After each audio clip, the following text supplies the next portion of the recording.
He's going all the way. 20, 15, 10. Touchdown. Texas Tech takes home the victory. Welcome to the Broadway Shuffle with Clayton, Conrad, and Zyler. I am Brennan, and today we are going to react to Texas Tech's 26-22 loss against Arizona State over the weekend. We'll look at what this means for the Red Raiders season, and we'll also get into the Big 12 standings and what scenarios are at play for the rest of the year in the Big 12. Man, this is our first reaction episode coming off of a loss. So there's been a lot of talk online, obviously, guys, about what this loss means, the team. Well, you can nitpick so many different plays when you're coming off a loss compared to a win. But my first word of the episode is relax. Everyone, I think, here it's Monday morning, recovering from the weekend. You can grieve the loss as you see fit. And maybe I'm talking to someone in particular here on the show, and we'll get into that in a little bit. But I am going to say relax.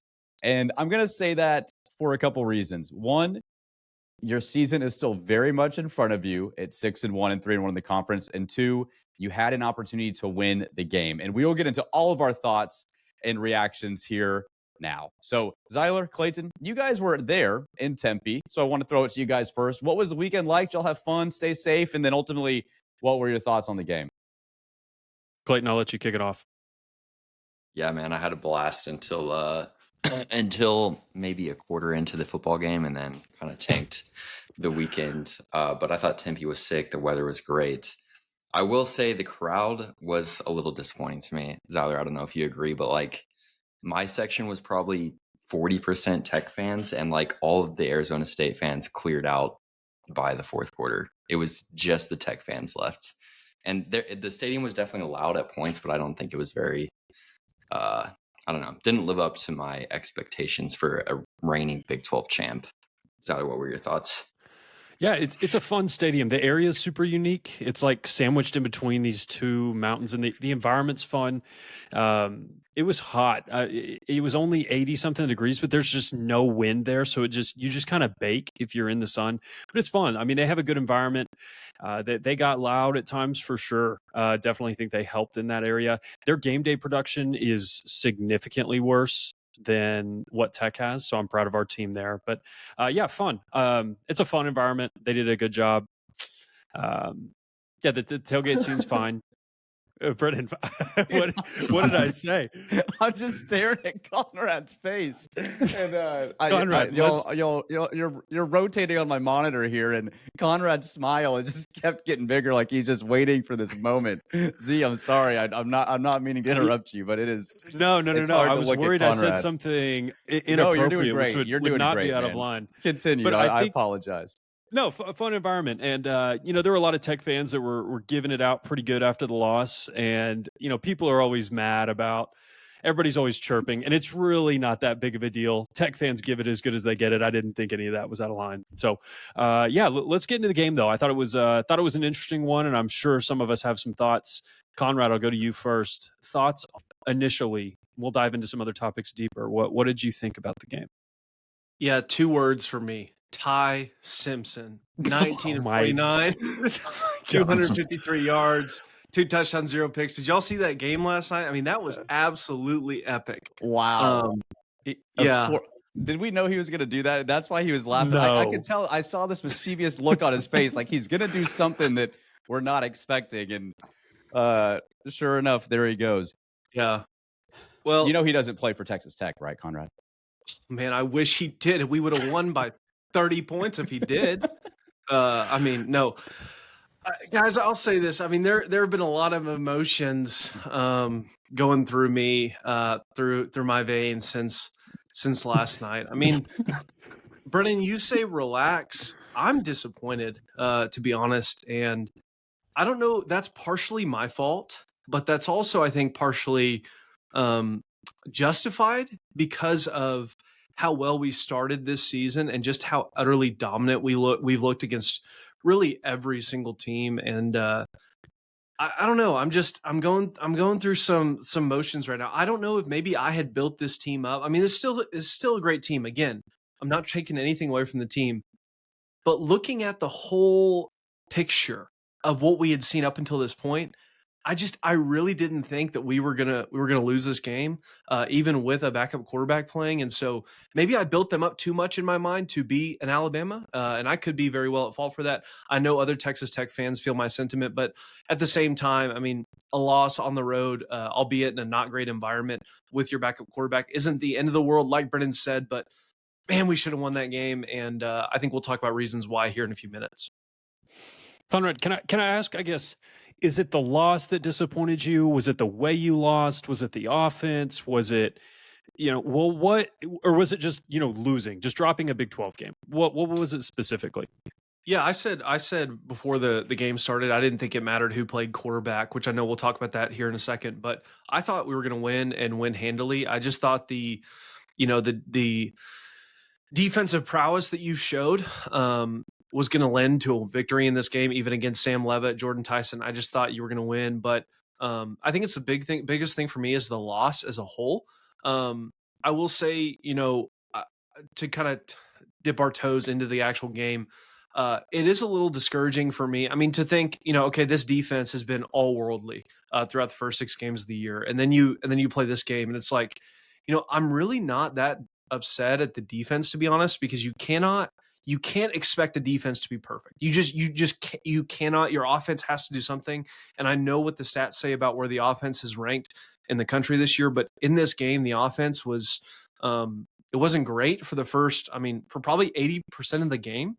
There were some plays that were big, but for me, looking at this team against Jordan Tyson, who's a first-round NFL draft pick, and the fact that we didn't do what we thought we could do is to be expected because you're playing a better player, a skilled player like Jordan Tyson. But at the same time, your offense did not really do your defense any favors, at least in my opinion. So I think it's the fact that you lost, but then it's the fact that this defense that we had seen look so dominant over the first six weeks of the regular season. It still was good, but it wasn't nearly what we thought it was. And I think that's the offense is partially to blame for that. Is that fair, unfair, unwarranted, out of left field, or is that a good take on the game? You guys tell me. I think that's fair. Yeah, I wanted to pose that question, Conrad. I wanted to kind of get to what people are saying online a lot of, and I'm seeing a lot of Mac Leftwich. I'm seeing a lot of play calling. I've been getting a lot of texts about play calling. We'll get into Will Hammond specifically in a second, but Z, at the end of the day, your defense did enough to win you the game, but when you are having to be on the field, they killed you in time of possession. Arizona State dominated that. Almost 40 minutes. Yeah, and you weren't able to stay on the field at all in the first half. 4 straight punts, an interception. All these things were happening over the course of the first 3 quarters, really. So thoughts on that specifically? Do you feel like it was a scheme issue offensively in the first half? Do you feel like it was a protecting Will? Where do you think that was why you weren't able to generate any sort of momentum outside of one play to Coy Aiken on offense until really the last 5 minutes of the game? Yeah, as I've dug into the stats, it didn't quite paint the picture that I thought it was. I thought you were going to see a picture where you just were getting killed on early downs. When I was I was like, man, I feel like we don't get anything on first down. We're not getting anything on second down. We're having to convert a lot on third down. And I think you did to an extent, but that's not really where you got nailed. It's always 3 things with the offense. Is it scheme? I guess it's 4 things. Is it scheme? Is it execution? Is it play call? Or is it the players? And to point to any one of those things and say it was 100% this, I think is really hard, especially when you roll out a redshirt freshman for his first career road start.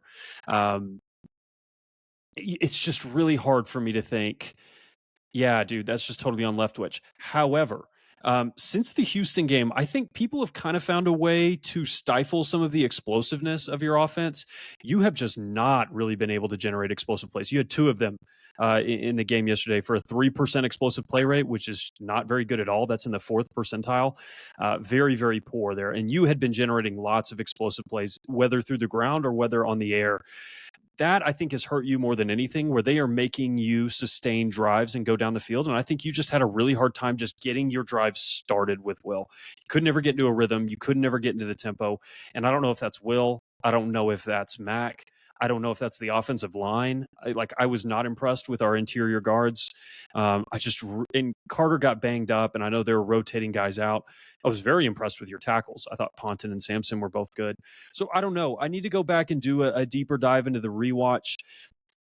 it's just, it felt, and somebody was telling me this at the game, and I thought it was a good point. It felt like a lot of Will's throws, he was making his receivers go up and catch the ball. He wasn't throwing to his receivers. It didn't really feel like there was a ton of yak. And I think you credit Arizona State and their defensive backs. They tackled better than any team we played all year, I think, without a question. And that's even Utah. They did not let you get yards after catch very frequently.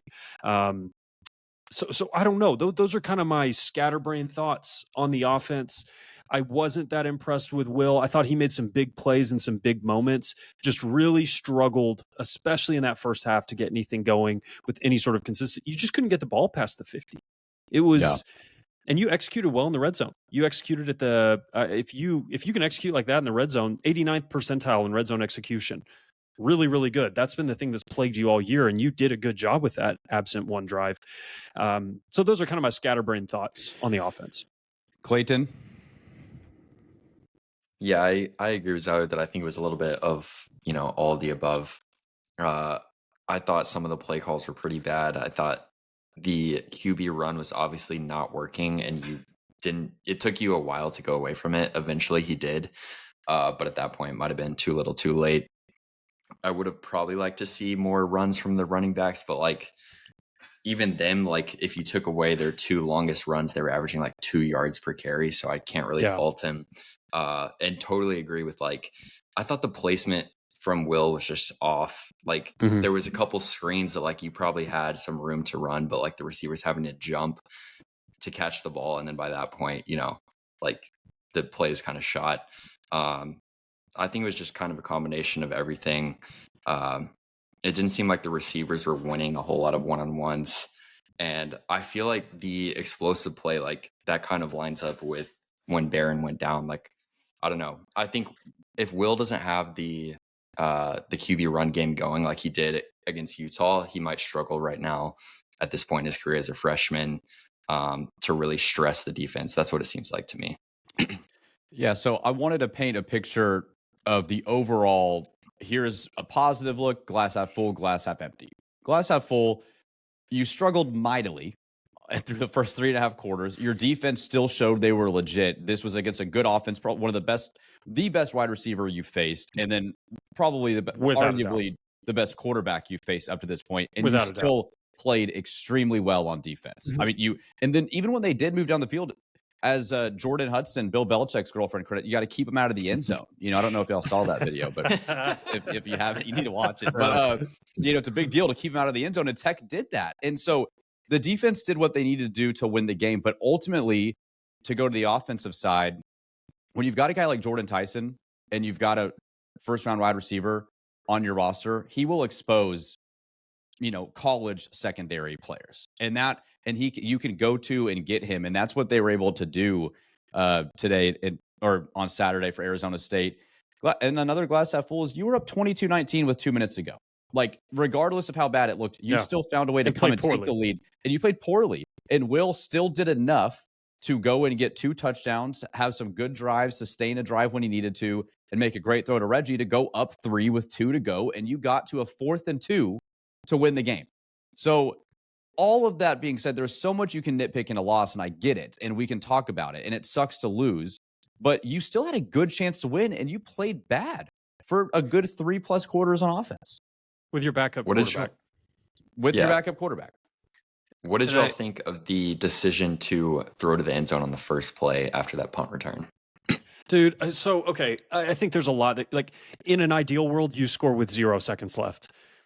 I totally get taking that shot. You've struggled to score in the red zone the last 3 to 4 weeks. If you would have offered me with 2 minutes left, hey, you can get a touchdown on this play or roll the dice, I think I take the touchdown every single time. That's just I agree. Yeah, you needed to, if you had a kill shot, you had to take it. Points were hard to come by. If you felt like you had a play to get you points, you had to take it. I agree. I saw a lot of people criticizing that, but I genuinely don't even think that could have swayed the game because Arizona State had 2 timeouts, so you can run it twice. I thought 3 timeouts. 3, yeah. And they didn't end up calling timeouts on their offensive possession, so that wouldn't have really saved any time. Yeah.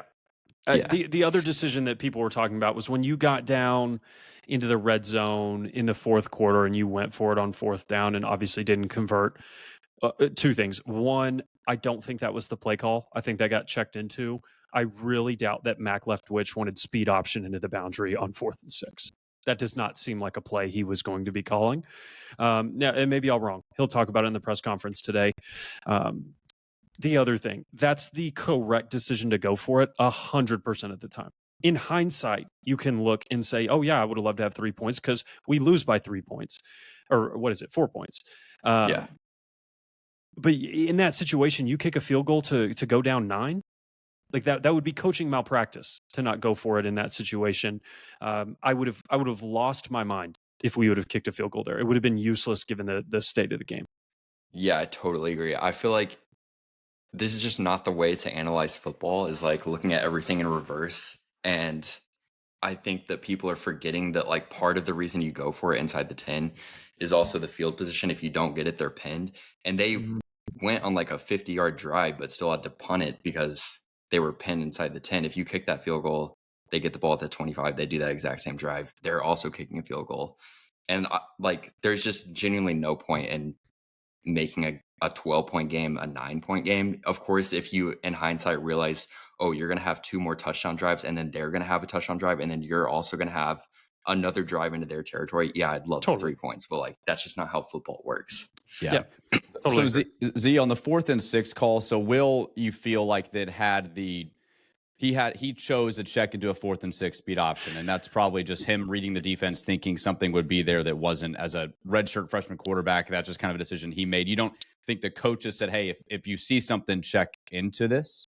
I have no idea. He changed something on the lines. He could have changed the blocking scheme. That could have been the play call all the way. Mac will probably talk about this at the press conference today. Yeah. It looked like he changed the play, but I don't know what he said. And it wasn't blocked well, and it wasn't even close. Well, Clayton, something that I thought about too that you said is looking at the game in reverse. And when you win, you don't have to do this.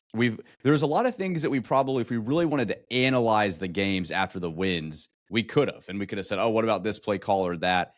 This game was funky too. I mean, you forced 3 fumbles. You have 2 dropped interceptions. You don't get any of those. So you have 5 potential turnovers, 2 penalties in or around the end zone that cost you, an offsides thing that was missed. There was just a lot of weird stuff that happened in this game. And for college football, when stuff like that happens and you don't recover, you find ways to lose. I mean, we can talk X's and O's, but there was a lot of things that happened in this game that was just funky too. And so I think we all got excited. You go 6-0.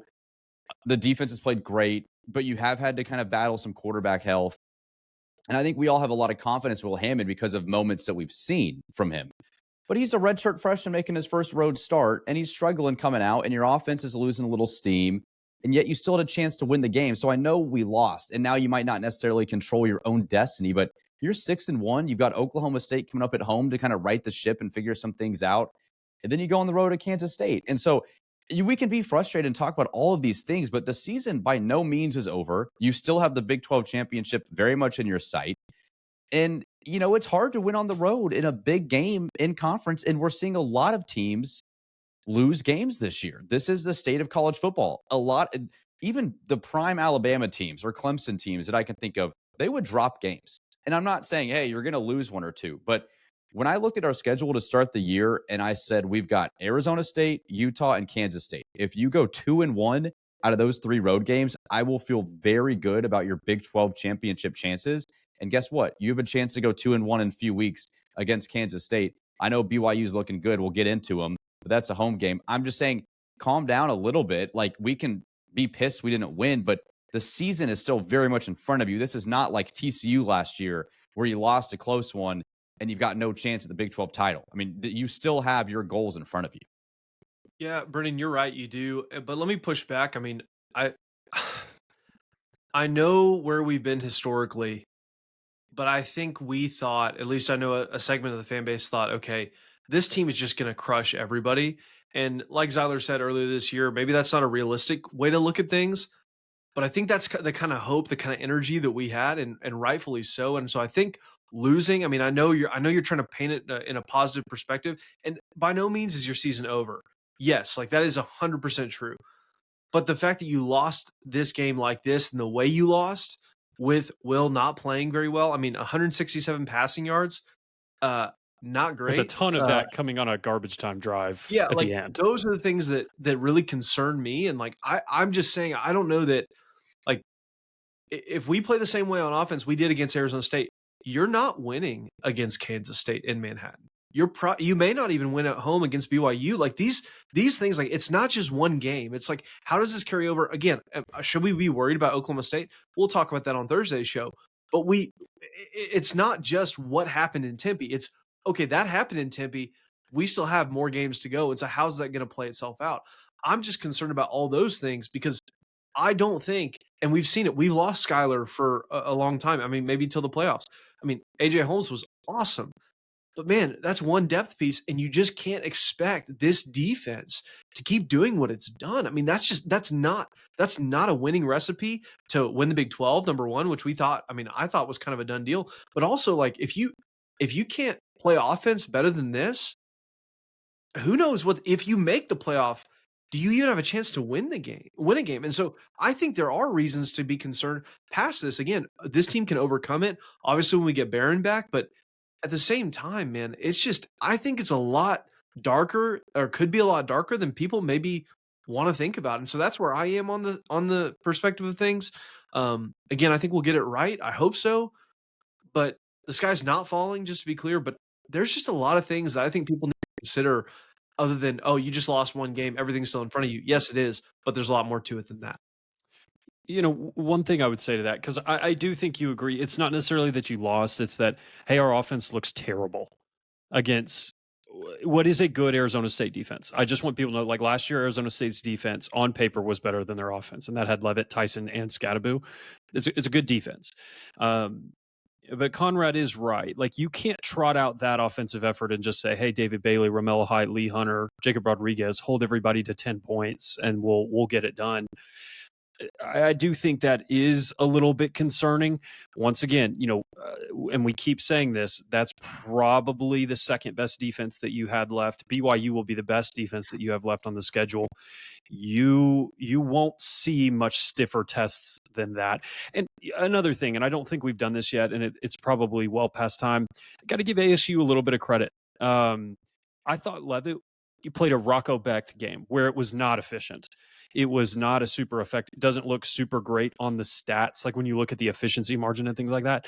But he made big plays. He stood in and took some hits, delivered some shots, and then that play with Tyson. That's just a first rounder just making a big play, and you tip your cap.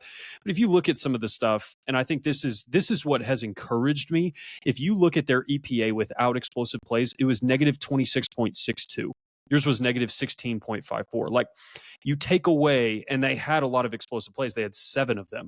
But you take those away, and you were winning a lot on the down-to-down stuff. You're going to win the success rate battle. When that thing comes out tomorrow where it shows, how bad did you actually get beat, that graph that Stats of War puts out, you're going to win that battle. You won on the success rate side. And so I think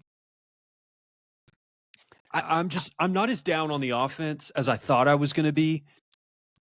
I feel like we made Will feel like we made it seem, and Clayton, like we were texting about this.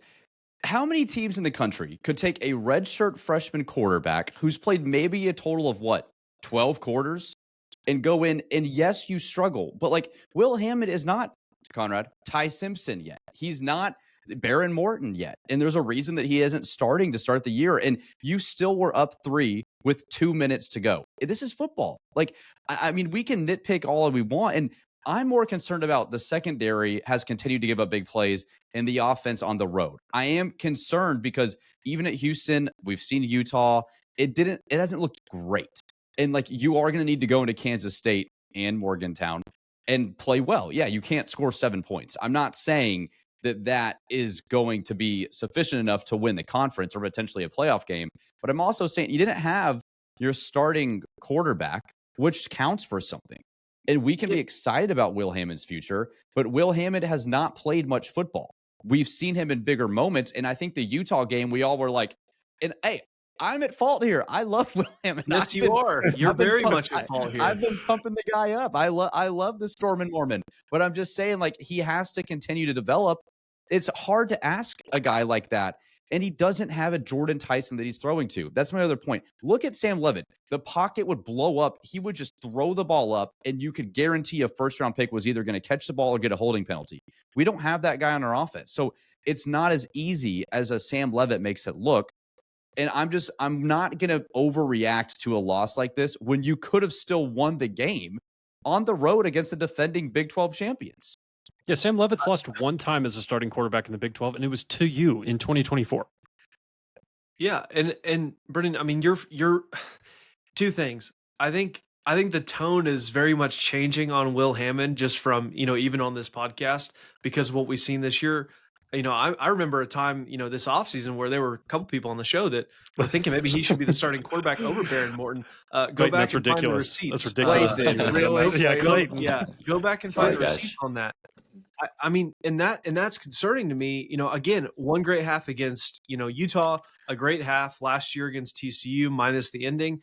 But at the same time, I want to push back on the narrative that he's a normal redshirt freshman quarterback. He has probably had more reps than any other redshirt freshman quarterback in the entire country. He had all of the reps this spring. He had tons of reps last year in practice. He played in several games last year. He's played in a lot of games this year. I don't think it's fair to say, oh, he's a redshirt freshman, therefore it's okay. And I'm not saying you're saying it's okay, but I don't think that's a valid reason to why we shouldn't have expected more from a guy like Will Hammond with how he's been talked about, with even the performances we've seen on the field from him. And so I'm just not sure that I think that narrative is That's fair. I think that's fair. I just don't think I mean, there is I still disagree. I also disagree. Y'all were Like, literally saying Will that he should have started over Barron Morton this year. But that doesn't mean that that's. I said he had a like, chance. Will Yeah, let's If not Will put got the words in our mouth starting here, reps- Conrad. all spring and summer, and the coaches still said no, Barron's better.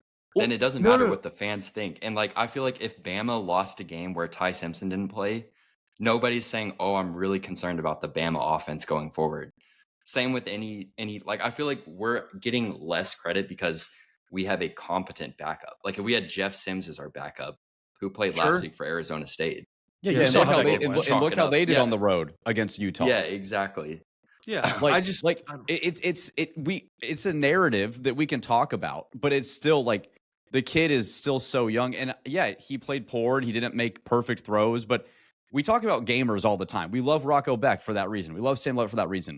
When Will had to make a throw, like when you needed to kind of score some physical runs to get 2 scores in the fourth quarter, he still did. Like it wasn't horrible when he was put in a position to succeed. It just wasn't efficient for 3.5 quarters. But I don't know, like I don't want to put all the blame on Will Hammond in the No. offensive scheme either. Okay, and another thing about Will, it just felt like, and I realize he threw 2 really good touchdown passes. So absent that, it just felt like he never made positive big plays for you. It was always like, and I'm trying to think of who played like that. Like, you know how Tyler Shuck used to just make a lot of just like, oh, sick 4-yard gain on first down, sick 3-yard gain on second down, and then missed a guy on third. And it was like, it wasn't bad, but it was like, this is just not going to win you many games. That's kind of Yeah. what the performance felt like. yeah, that's fair. And I think let me that's, say, I think that's fair. yeah, and let me say, I'm not putting all of the I'm not putting all the offensive performance on Will. I think Will's a good quarterback. I'm just saying, I think I just am not really buying well, he's just a redshirt freshman. Like I don't think that holds much. It holds a little weight, but again, not much for me. And I think and I'll say this, I'll push back too. I do think it makes a difference what the fans think. Obviously not on terms of who starts, but in terms of perception, I think that makes a difference on how they view the offense, on how they view the team. And I just think that I'm not saying we need to be hypercritical, but at the same time, want to be fair and, remember these players are people, but at the same time, I just expected more from a Will Hammond in this game. Granted, we didn't get it, but that doesn't mean that he's not a good quarterback. Yeah, I mean, look, I think I think that's a reasonable take, Conrad. I thought Yeah. that was That's a very well, that's very well argued. said, eloquently said, Conrad. and I don't always say that to you. Yeah, right. I think one thing I saw too that I wanted to pose is, were you just outcoached? I saw a lot of this, like you were outcoached. do we feel that way? I mean, do we feel like, was it a Dillingham against McGuire? Do we feel like it was a defensive scheme versus an offensive scheme? Do you guys feel like we were just mismatched on a coaching front in this game, and that's a big reason you lost? I didn't think so. I saw people saying that Shield Wood got out coached, and I very much disagree with that. Like, Dude. the only way they moved the ball for 3 quarters was, like you said, rolling Levitt out and throwing it up. And yeah, the receivers were beating our DBs, but is that Shield's fault? And then Arizona he made State the ran adjustment at half. 96 plays. Yeah. If you want to say that Leftwich, didn't have a great game, I'll get on board with that. But yeah, I don't know. I just think it's so funny because last year, I just think back to our show last year. What we had to react to, like, we were 1-2, right? I think to start the year, like we had But to spiritually 0-3 or 2-1. Sorry, we were 2-1. Yeah, 2-1. But we lose to Washington State, and it felt, and then the ACU game. So yeah, it felt like 1-2. Yeah. But I was like, man, like, spiritually we're 0-2, just, excuse me. Yeah, we're just nitpicking all this stuff, and we've had this game. You get to number 7 in the country. You are talked about nationally. You're the class of the Big 12. And then you go in a tough road environment and you lose, and we feel like, I mean, you said the sky isn't falling, but how people are responding, I'm like, it's like you think the season's over. Like, I'm just having a hard time. Maybe I'm being too positive this year, but No, I agree. I just feel like there's still so much in front of you, and you almost get a glorified scrimmage next Saturday in Lubbock, where it's like, Yeah, you're 38 points favorites. you get to right some wrongs and go into Kansas State in Manhattan, and if you win that game, dude, it comes down to BYU. Like, you get Central Florida and West Virginia on your schedule. I think those 3 teams combined are what, like 2-13 in conference play right now. And so if you count Oklahoma State, they're like 2-19. They're 3-19. So Yeah. like, I'm just not willing to go to a place when I watch the game and go, you're up 3 with 2 minutes to go, and you're a 4th down stop away from winning a football game. I'm not going to go overly, the sky is falling, we can nitpick it. But, like, it's tough. I get it. I mean, I get people are emotional. I'm just not willing to go there yet. also the first 4 games, like, if you knew how good Houston was going to be, I mean, they're 6-1 as well. You had 3 of the first 4 on the road against 3 upper half Big 12 teams, and you went 3-1. Like, Yeah. I think anyone would take that before the season. Yes, and Totally. that was what I was going to ask. If I would have told you that you'd be, and I'm going to go ahead and just pencil in a win here for giggles, but if you'd be 7-1 going into November and 4-1 in conference play, knowing your schedule, would you take that? I would have taken it. Yes. After Utah, I might have rolled the dice, but before the season, 100% I would have taken it. Yeah. After Utah, I would have rolled the dice too. Yeah. It's so hard. You would have. Conrad, there's no way You you would would have have taken thought that we were we going would have season. been 8-0 to start the year. I think if Barron would have started that game yesterday, you would have won it, and therefore, yes. I would have predicted that, yes. With how good this defensive front is and how good Barron was playing before. What I'm saying before the year, We if I forget told you how August bad 30th. Barron was at Utah and how Yeah, and like, and that's a great point, and that's Zyler. That's another thing I was thinking about too. Was not bad, but just offensively, like, blah, Yeah. mid. It was mid, Yeah. and like it's more of a road problem to me and an offensive scheme problem to me. Why are we struggling out of the gate? That's now really 7 quarters on the road if you count the first 2 quarters against Utah, a little bit against Houston, and now Arizona State, where your offense has not been able to deliver much at all, and it takes a while to get. Well, it takes a while to get going. You I kicked will Houston's push back on the butt. Houston. Yeah. You just couldn't finish in the red you zone. couldn't but get you were the ball in the dominating end that zone. team. I'll take but it you back. couldn't finish in the red zone. Here, let me change my tune. I would have taken it, although I still would have been as maybe a tad disappointed as I am right now, because I still think you could very much be 8-0. Obviously, assuming next week is a victory, which we don't want to go too far, maybe, but I'll go. I will that say far. you'll go that far. Okay, I don't know. It's just I just think maybe I'm the problem here, right? Maybe I thought No. David Bailey, Romello Height, this team, Barron fully healthy, this improved offensive line, Coach Wood, Coach Leftwich equals no losses in the conference that is the Big 12 conference, which I'll leave that statement there. We won't discuss that. But at the same time, I don't know, maybe I'm the problem there, expecting too much, expecting perfection. But at the same time, I feel like a lot of people are where I am or where I was on it. So I don't know if that's fair or unfair, but I would Two take. I things. won't take it. I'll take 7-1. I'll Two take things. You go 3-0 over your next 3 games. We will forget that this game ever even happened. You will be Agreed. so because you're sitting there with, I believe, because you go Oklahoma State, Kansas State, BYU. Yep. Your season's decided in the next 3 games. And so 2 things. One, how does Joey handle this team with a large contingent of transfers after their first bout of real adversity, where you've probably got some finger pointing, you've probably got some guys disappointed? How does the locker room respond? He talks about how tight they are. Everybody's tight when you're winning. What does it look like when you lose? How does the team respond to this? 2, I see everybody talking about how bad the Big 12 is because Mississippi State beat Arizona State, the reigning Big 12 champion, but nobody is willing to acknowledge that Florida State beat Alabama. Somehow that is just an aberration that we should not look at, but the Mississippi State game is indicative of everything. Isn't that the same week too? Didn't that happen week 1 as well? Mississippi State was week 2, but it's just like everybody's like, yeah, dude, Big 12, not a serious conference. Mississippi State beat the defending champ. And it's like Florida State might be the worst team in the ACC, and they're beating the leading team in the SEC, and that game just doesn't count. It's like, no, that was just a fluke. Also beat Pitt. West Virginia's second worst team in the Big 12, yeah. And it's just like, I hate that the SEC is clearly a better conference. SMU I'll say is that. literally dog walking everyone in the ACC, and they can't beat a Big 12 team. Who got beat by Baylor? And TCU. And TCU. And TCU. And BYU last year. And it's like, I just don't. Look at Louisville, Miami, Friday. Yeah. Like, you got teams, there's no perfect team. Maybe Ohio State. Ohio State looks pretty freaking dominant. Like, they're looking about maybe Indiana. Indiana. Maybe as perfect as you could look so far.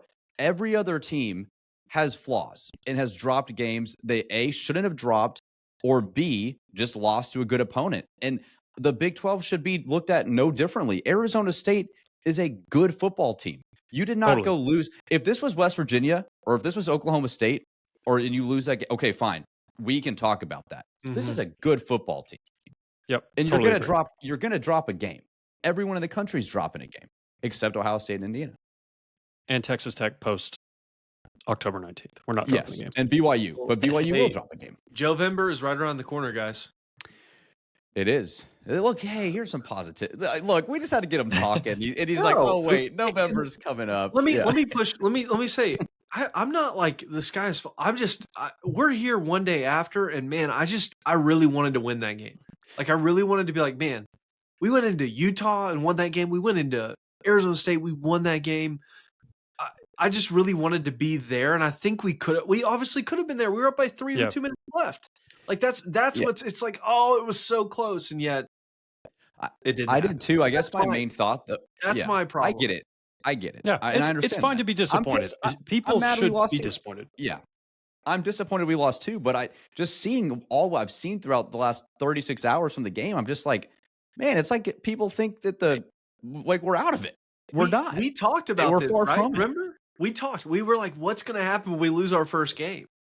How's the fan base going to react? We're not going to have that happen. You said it wasn't going to happen. Say that, and I was wrong, but that's also part of my issue is I believed so strongly that we wouldn't lose again. I appreciate that. And you and a lot of the fan base did, and I appreciate that. We need that. But we have millions of millions of millions you and Joey thought the same way. reasons. Joey didn't think we were losing a game. Yeah. And he should. No. You've got a really good team. Right. Yeah. And that's the my crazy point. thing You've is got a really good team. You were 4th in SP+. After this loss, you dropped all the way to 4th in SP+. The computers still think you're a top 4 team in the country. So let's see how the boys respond. Get out of Oklahoma State without any major injuries. Hopefully Terrence Carter's okay. That was the one thing. It's like, golly, dude, can we stop having like key contributors go down on the cart? But you're going to be just fine. Joey's going to have the boys ready. Yeah. I hope we beat Oklahoma State by 70+. If I ever get to a point where I am cheering on our fans walking around in banana suits and taking their shirts off, like, just know that it's as low as it's ever gotten. You know what I mean? I hope we don't see that, Z. And Brennan, you brought up a great point. Like, there's so many teams right now that are struggling. Like, USC cannot get over the hump. Penn State cannot get over the hump. Miami drops another game. You see Ole Miss drop one on the road. Utah can't get it done against BYU. All of these teams that are I don't think there's many positions I'd rather be in than Tech's position right now, especially in the Big 12. I don't know if there's another spot I'd rather be in with our roster and our remaining schedule. I think you've got everything ahead of you. And Clayton, I think, posted about this. You're still the favorite to win the Big 12.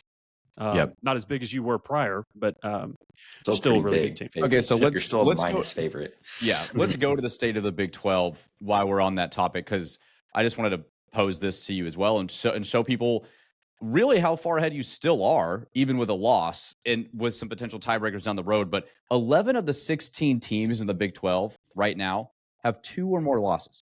That's, I don't know the percentage of that. In conference play? Yeah, in conference play. 11 of the 16 teams in the conference have 2 or more losses. A lot of those teams still have to play each other. And then there's a team in Houston with 1 loss that you've beaten. Guess who they play next week? Arizona State. So there's a chance for another drop. So there's a lot of like just teams that are going to keep on beating each other up. You play, again, Kansas State with 2 losses, Oklahoma State with 4 losses, UCF with 3 losses, and West Virginia with 4 losses in the conference. Those teams are still on your schedule. So, and then BYU with 0 losses, which if you go in there and the next 2-0 and go in and play BYU at home and beat them, you'll have the tiebreaker over. So like this conference is still very much in play. Totally. And zooming out a little bit, to look at the larger picture, like Brennan mentioned, of the Big 12, Zyler sent us a screenshot today of listening to a Baylor podcast. And he said, listening to this to remind myself how good we have it. I could not echo that more. You will hear about the Baylor TCU game later in the show, so stay tuned. Make sure to subscribe as well. But at the same time, guys, I mean, you do have to, if you just look to our foes in Waco and Fort Worth, life is really, really good in Lubbock. I know they don't like Lubbock all that much, but life in Lubbock is good. Yep. I mean, yeah, I know. It's a Monday morning. You're breathing. You're alive. You're listening to the Broadway Shuffle. I don't know what much could be better. Like Conrad said, make sure to subscribe and follow us on our social medias. There you go. You mentioned TCU Baylor, so let's get to some of the Big 12 slate, and then we'll go to overreaction or reality and close with our Tommies. And the Tommies are going to be fun this week. I'm excited. But BYU does beat Utah in the Holy War, so they do improve to 7-0. BYU now, at worst, will be coming to Lubbock. They have a bye week after Iowa State, at worst with 1 loss or an undefeated team. So that weekend looks to be filling up to be a huge, huge weekend in Lubbock. And then TCU does beat Baylor. So Baylor is now at 2 conference losses. TCU already had 2 conference losses. So they kind of hang around a little bit. Big win for TCU. Houston, man, Willie Fritz, all this guy does is win. This road win against Houston's looking better. They are now 6-1. So Houston, 6-1, 3-1 in conference. Not many people would have thought that to start the year. And then Cincinnati takes care of business against Oklahoma State, and they are also undefeated in conference. If you would have put money on Cincy, Baylor, Houston being in the top 3 of the conference to start the year, I think you'd have a lot of money right now. BYU, not Baylor, right? Sorry, BYU. Yep. I was about to say, that's a bad take. That's the state of the conference right now. Any shockers, surprises to you guys here? 7 weeks, 8 weeks in? Yeah, I think Clayton and I were on the, or maybe we weren't. Since he was like, I like this roster. I don't like Scott Satterfield, but their schedule gave them a chance. It's going to toughen up very, very seriously over the last 5 games for them. So it'll be interesting. BYU controls their own destiny. Cincinnati controls their own destiny. Arizona State controls their own destiny. They'll get, I think they get BYU or Cincinnati. They get one of those 2 teams. So it should be a fun race, man. It's gonna have lots of changes and dips and turns, and don't count out any of the 2-loss teams. You forget Arizona State started 2-2 and then rattled off 5 in a row and snuck into the conference championship. So really that 3rd loss is the one that eliminates you. And we'll see, man. Going to be a lot of fun. It's a fun conference, and you've got everything ahead of you. Yeah, it's going to be really interesting to see. But let's go ahead and go to overreaction reality. I feel like we've almost been doing this the whole episode, but we'll go ahead and pose 2 specific questions. Clayton, I'll go to you first. And I think I know where you're going because me and you seem to be on the same side of this episode. But Texas Tech will still be in the Big 12 championship in 2025. Overreaction or reality? Reality. I mean, we talked about the betting odds. Vegas definitely knows what they're doing, and you're still minus 110 favorites to win the conference. Not to be disrespectful to Oklahoma State, West Virginia, or UCF, but you basically have a 2-game season now. Like those 3 teams are not going to beat you, even if you play like a C+ game. as long as you take care of business versus Kansas State and BYU, which you will be favored in both those games, I don't see how you miss out on Arlington. I am happy that BYU beat Utah, though, because I do think that reality would have been more of a possibility had Utah beaten BYU last game. So I was glad to see that. Yep. I'll Zyler? say reality, but barely. It's like, do I trust us to not drop a game in Manhattan where, just like TCU, that has just been a house of horrors for you? But I'll stick with reality. You will be in the Big 12 championship. Yeah. Reality for me. I think this roster's too good. I think this coaching staff is too good. I think a little bit of adversity will be good for this team. A reality check in a way. Hey, you're not a perfect team. You still are, a work in progress, really, as every other team in the country is. And so I'll say reality, but I think this team is too good, and I do think they're too close to not pull together and not drop a game the rest of the way. So reality for me. I'm also going reality. If you've listened to the whole episode, you know where I stand with I this don't team think I've heard still. a negative thing out of your mouth this entire episode. Which is wild for Brennan. Yeah. Yeah, look, I think it's so funny because I saw so much hatred, and I'm like, what? It just felt like the sky was falling. It felt like the Washington State game or the ACU game, where I'm like, what are we doing here? Like, the team I'm seeing on the field and the defense I'm watching, like, my dad and I were watching the fourth quarter, and I looked at them when you're up 22-19, and I was like, I'm actually not nervous right now because I trust this defense. And even though we didn't get the job done, it felt pretty good to say that with 2 minutes left to go in the game with the defense on the field. I was like, this is the unit you'd want on the field in this situation. And when that's the case, dude, that travels, they played well. They've given me no reason to doubt them, especially against the rest of our schedule. So, yeah, I'm going to say reality, and I trust the offense, and I can't believe I'm saying this, but Baron Morton and company to figure it out when it matters. And I'm going to stick to that until they prove otherwise to me. It's a great statement to make, Brennan. Baron Morton and company. All right, 2026 starting quarterback. Overreaction or reality? That quarterback's name will be Will Hammond. I'll go first. I'll say Someone reality. I feel like, I don't know, man. He obviously has a high ceiling. It definitely is clear right now that he's very inconsistent. He has a low floor. But I feel like that's maybe just expected of a redshirt freshman. I know he's gotten a lot of reps, but Conrad shaking I still his head. think they're going to stick with him. And honestly, going to the portal for a QB is a very shaky strategy. It's worked out this year for some teams, but I feel like the hit rate on that, over a Florida large State sample, is not great. So I think he will be the starter. I don't know whether to go against what I got to somehow say this diplomatically. I don't know. I don't want to comment on this. That's not allowed. It's your podcast, man. You've got to have a comment. I will say reality, but I won't be shocked either way. Is the way that I'll put it. Conrad? I will echo Zyler completely. Next topic of discussion. Hey, I have an answer too here. I'm gonna say We already know it's gonna be reality. Look, And I like Will. I want Will. Yeah, to be no. I'm not saying anything against. I just think every position is evaluated every single year in the new era of college football, and I don't think quarterback at Texas Tech will be any different at the end of this year. That's what I was going to say, actually, Conrad.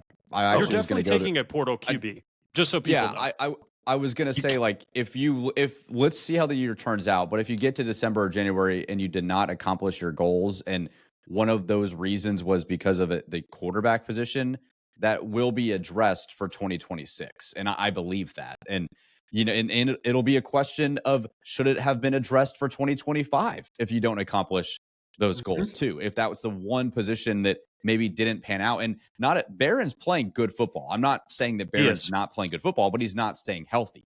And so, that's part of the position. Part of being a good quarterback is staying on the field. Being on the field. Look at the NFL. When has Patrick Mahomes been injured? Like, he got injured once at Denver early on in 2019 and was back 6 weeks later, and they went to the Super Bowl.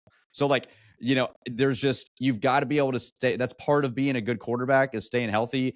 And if it does get to that point after this year, then they'll need to address that position. So we'll see. I'm going to say soft reality that Will Hammond will be the quarterback in waiting. But, if you feel like there's a guy that you could go get that would elevate you to a championship contender, not just a Big 12 contender, then you'll have to go address that when you do. So let us know what you think in the comments, though.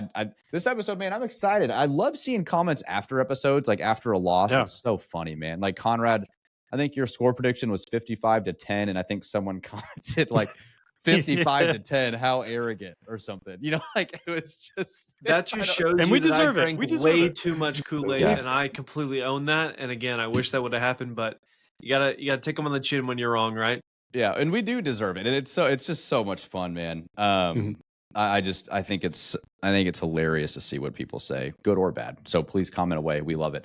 All right, let's get to our Tommies to close the show.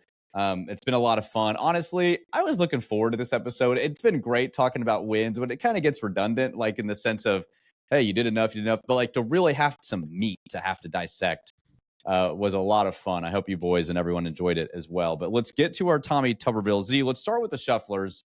Quite a few in there. Where do they go this week, and who did we end up deciding to shout out? Yeah, the Shufflers were kind of all over the place this week, and so I didn't do a majority vote. It was, kind of, I don't know. I always hesitate to put an actual Texas Tech staff member as the Tommy Tuberville of the week, so I avoided some of those. But I will say this: Yormark was not a very well-loved fan or a fan favorite this week. I wonder why.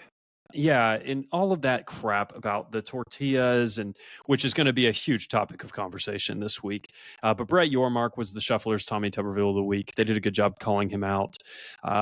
Just kind of weird that they've picked a fight with Tech, the Big 12. I don't know, just weird situation. So Brett Yormark is the Tommy Tuberville of the week from the Shufflers, and I'll transition right into mine. I've actually changed mine 3 times in this document this year or this episode.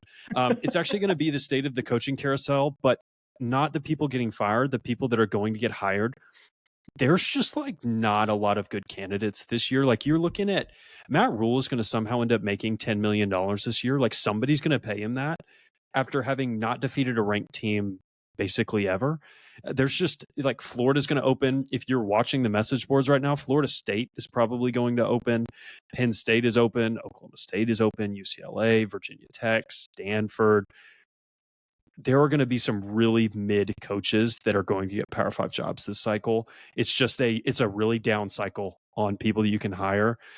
So watch for some chaos there. Don't be surprised if you see like a Marcus Freeman go to Florida or something like that, because Really? the G5 candidates and the lower like P4 candidates, what happened? Does South Carolina open? Like what are some of these teams that are like 5th in the pecking order? Yeah, if Auburn opens, who does Auburn get after Florida and Penn State and Florida State have their pick? Like, you think Florida Auburn's State is a better than job Florida State right now? Dude, I mean, like, Auburn is paying so much money to all of their fired head coaches in football. Like, they have so much money tied up in that. Like, they had to Florida fire State's Brian about to have $60 million tied up after they buy out Norvell. I saw it's almost $100 million to buy out the whole stat, or like it's something crazy. I think I forget who I saw say this, but it was some show where it was like you're gonna see buyouts. You're gonna see guys get like $12 million a year, but no buyout, so that schools can fire people more quickly. They'll give more money on the front end, but less on the back end. Which I was like, how is that gonna work? Like, how are the coaches gonna respond to that? I don't know, but some of these guys who want that Florida job, I don't know, maybe they'll be good with it. But at the same time, I mean, I feel like the power to be in that position, to be wanted by a Florida, by a Penn State, you want the buyout because you want the best job in the world, which is, or maybe in sports, which is, a fired head coach. So here's the thing, though. With firings in organizations, athletic directors are paid to win the press conferences. You think about the terrible Jimbo Fisher deal. The athletic director didn't have to deal with it when he left. He was already gone. Ross Bjork was in, or Scott Woodward, whoever it was, didn't have to deal with the firing. And so they sign these contracts and often don't have to deal with the ramifications of when they go badly. And so they're fine putting a lot of this stuff in there. the three big coaching agencies have all of their clients, and so they can negotiate kind of against themselves in a lot of these situations. They've got a ton of leverage right now, the coaching candidates do. I'll be shocked if I see that turn. Even though I have seen people say what Conrad said, I just think these programs are so desperate to win, they're going to put a lot of that stuff out there, especially if they're trying to pull people from established jobs. Yep. And a lot of them are starting to fire now because they want their first pick. Like Penn State, Florida. I think Florida was like, we got to fire Napier because Penn State might want a candidate we're going to try to bid for or try to get, and I've heard Lane Kiffin linked a lot to Florida. That'll be interested to see if he makes a transition out of Ole Miss to Florida. Marcus Freeman, you mentioned too. It's going to be interesting to see, especially like where Notre Dame's at. Does Lincoln Riley get unhappy in USC if they go 8-4, 7-5, which they will, because they can't win a road game? So that's going to be really interesting. In fact, I'm just going to go with my Tommy while I'm on the subject. Mine's Billy Napier because last week I said James Franklin. I was like, hey, it's an easy equation. If you get fired mid-season, you're a Tommy. And hey, I get 2 weeks in a row. So it's easy. It's easy for me. So Billy Napier, you're my Tommy Tuberville of the week. Hope you enjoy your vacation, and we'll see if we see you back at the group of 5 here someday soon. So Conrad, who you got? Yeah, I'll be brief. It's my thoughts on these two programs and their attendance have been well documented on the Broadway Shuffle interwebs. It's the Baylor TCU attendance in Fort Worth. I would just really not like to be a fan of either one of those two teams, but for various reasons. But when you have an attendance like that, I just I'll leave it at that. Baylor TCU attendance on Saturday. You are my Tommy Tuberville of the week. Clayto, that leaves you. Yeah, mine was originally going to be football in general in the state of Florida, but I feel like we piled on to them enough in this episode. So I'm going to go with Wisconsin football. They've scored 3 points in the last 11 quarters that they played. I'm going to read y'all their last 30 drives. Okay, this is their drive chart for the last 30 drives. Punt, interception, punt, end of game, punt, downs, punt, downs, fumble, punt, interception, punt, field goal, punt, interception, punt, downs. That's their last 30 drives. It could always be worse. It can always be worse. Honestly, seeing that makes me thankful for like the Matt Wells days, like that we never reached those depths. Yes. Yeah. The offense could always be worse. That David makes me feel Yost. real good about Will Hammond. Don't forget Coach Yost.